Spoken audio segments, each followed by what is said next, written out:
Good morning. ప్రభు అయిన యేసుక్రీస్తు వారి పరిశుద్ధ నామములో అందరికీ శుభాలు. ఈరోజు మన అనుదిన ఆత్మీయ ఆహారంగా జ్ఞాని అయిన సొలొమోను రాసిన ప్రసంగి గ్రంథము 2వ అధ్యాయము 15వ వచనాన్ని ధ్యానించుకుందాం.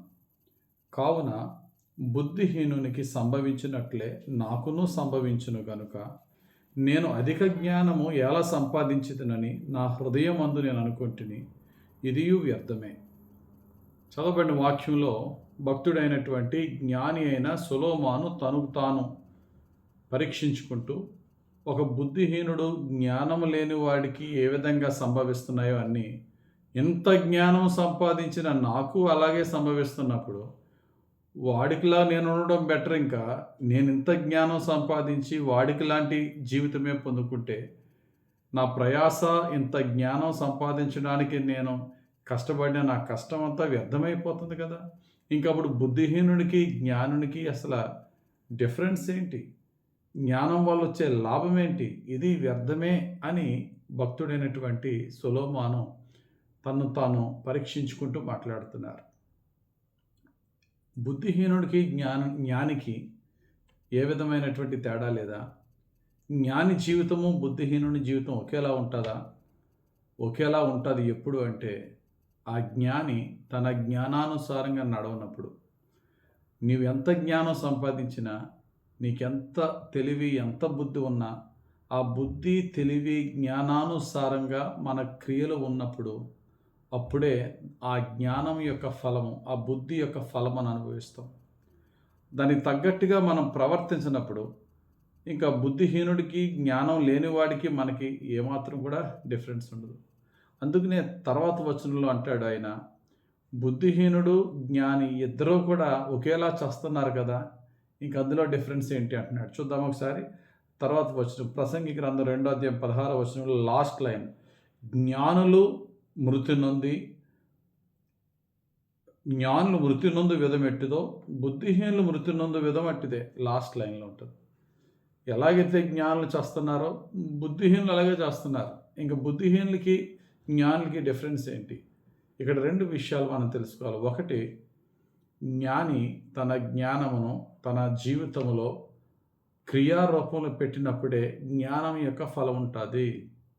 ఎంత బుద్ధి ఉన్నా అది థియరిటికల్గా చదవడానికి మాత్రమే, వినడానికి మాత్రమే, మాట్లాడడానికి మాత్రమే, ఎదటివాడికి చెప్పడానికి మాత్రమే ఆ బుద్ధి ఉంటే, ఆ బుద్ధి ఉన్న ఒకటే, బుద్ధిహీనుడిగా ఉన్న ఒకటే. ఆ బుద్ధి జ్ఞానము మన క్రియల్లో మనం ఉన్నప్పుడే దాని ఫలం పొందుతాం మొట్టమొదటిగా. రెండవది, ఎంత జ్ఞాని అయినా, ఎంత బుద్ధిమంతుడైనా మరణానికి ముందు, మరణానికి డబ్బున్నదా, పేదవాడా, డబ్బున్నవాడా, జ్ఞాన లేక అజ్ఞాన, మరణం అదేమి చూడదు. అందరిని ఒకేలా ట్రీట్ చేస్తుంది మరణం.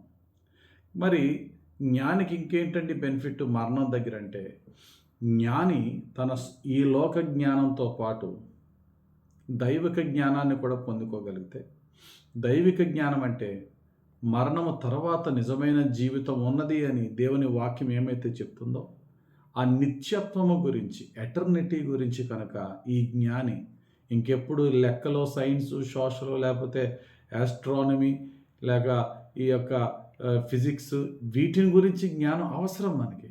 దానికంటే what is life after death? యేసుక్రీస్తు ప్రభు ఈ లోకానికి వచ్చి మరణించవలసిన పని ఏంటి? మరణించిన తర్వాత ఆయన ఎందుకు లేచి మనకేమి బోధించాడు? మరణానికి ఎందుకు భయపడుతున్నాం?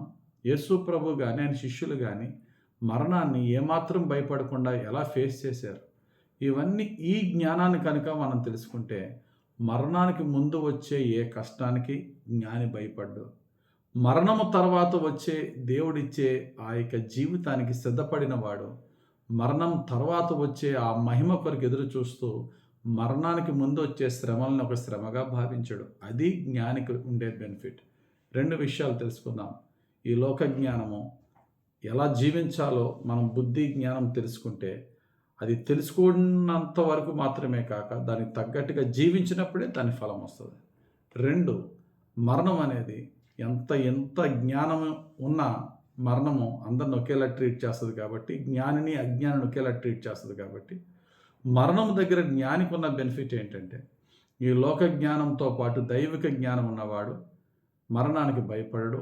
మరణము తర్వాత దేవుడు యేసుక్రీస్తు ద్వారా పొందే మహిమ, ఆ నిత్యత్వము, ఆ పరలోక రాజ్యము, ఆ శాశ్వత జీవము ఉన్నదని తెలుసుకొని దానికి తగ్గట్టుగా సిద్ధపడిన వాడు మరణానికి భయపడడు. మరణాన్ని కూడా సంతోషంగానే స్వాగతిస్తాడు. అటువంటి జ్ఞానం మనం కలిగి ఉందాం. అటువంటి బుద్ధిని కలిగి ఉందాం. ఏమి నేర్చుకున్నామో దానికి తగ్గట్టుగా జీవిద్దాం. ఈ లోక జ్ఞానంతో పాటు దైవిక జ్ఞానాన్ని పొందుకొని మరణము తర్వాత ప్రభు మనకు వాగ్దానం చేసే జీవితం వైపు ఆశతో ఎదురు చూస్తూ మరణాన్ని కూడా సంతోషంగా ఫేస్ చేయగలిగే విశ్వాసంలోనికి ఎదుగుదాం. అట్టి కృప యేసే మనకిచ్చునుగాక. ఆమేన్. పరిశుద్ధుడా, ప్రేమ కలిగిన తండ్రి, ఈరోజు మాకు ఇచ్చిన వాక్యం బట్టి వందనాలు. మహాజ్ఞాని సొలొమోను, నేను ఇంత గొప్ప జ్ఞానిని కదా, నాకును బుద్ధిహీనుడికి కూడా ఒకేలాగా సంభవిస్తున్నాయి ఏంటి అని, నా జ్ఞానం వ్యర్థమే అని తనలో తాను అనుకుంటున్నాడు. కానీ ఆయన పొందిన జ్ఞానానుసారంగా ఆయన బ్రతకలేకపోయాడు. దైవిక జ్ఞానం కొరకు ప్రాకులాడలేకపోయాడు. నిత్య జీవితము కొరకు, మరణము తర్వాత ఉన్న శాశ్వత జీవితం కొరకు అతడు సిద్ధపడలేకపోయాడు. కాబట్టి ఆ బాధ, ఆ వేదన, మేము జ్ఞాని అంత సొలొమోను కాకపోయినా యేసుక్రీస్తు యొక్క జ్ఞానమును పొందుకున్న వారమై, పునరుద్ధానమందు విశ్వాసం కలిగిన వారమై, ప్రభువా, వాక్యానుసారంగా జీవించుటకును నీ నిత్య జీవానికి సిద్ధపడి, ఈ భూమి మీద ఉన్నంత కాలము మరణం ఎప్పుడొచ్చినా నీ పరలోక రాజ్యాన్ని సిద్ధపడే జీవితం మాకిచ్చి మమ్మల్ని రక్షించి దీవించమని యేసుక్రీస్తు వారి పరిశుద్ధ నామములో నీ పరిశుద్ధ పాదాలకు మమ్మల్ని అప్పగించుకొని ప్రార్థించి వేడుకొనిచున్నాం మా పరమ తండ్రి. ఆమేన్. తండ్రి యొక్కయు, కుమారుని యొక్కయు, పరిశుద్ధాత్మ దేవుని సన్నిధి ఇప్పుడు ఎల్లప్పుడూ మనల్ని నడిపించి, సంరక్షించి, కాపాడి దీవించునుగాక. ఆమేన్. God bless you. Have a very blessed day.